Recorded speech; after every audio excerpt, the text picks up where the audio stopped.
ating umaga sa ating lahat. Ngayon po, ito po ang talk show na pinapantayan, hindi kaya mapantayan. May nagagaya kung hindi magaya-gaya. Halika lang daw. Halika day. Relax. Ako po ay inyong pintor, Diva Baez. Ako ko naman po, si Myra. Well. Okay.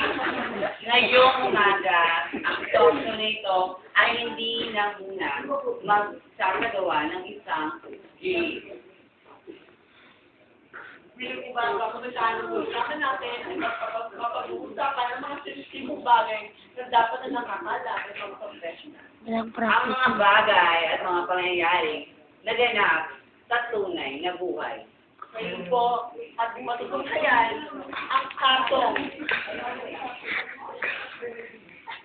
Ang kaso ng babae na biktima. Ngayon po umaga, hinihilig po namin yung atensyon dahil ang mata upang patunayan at dapat at kung sino ang dapat tulungan.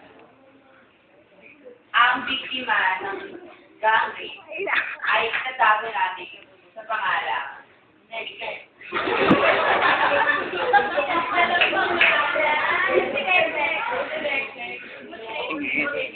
Ay nakapalayang na ng isang peer educator sa barangay Limatakwan, Nicolico City.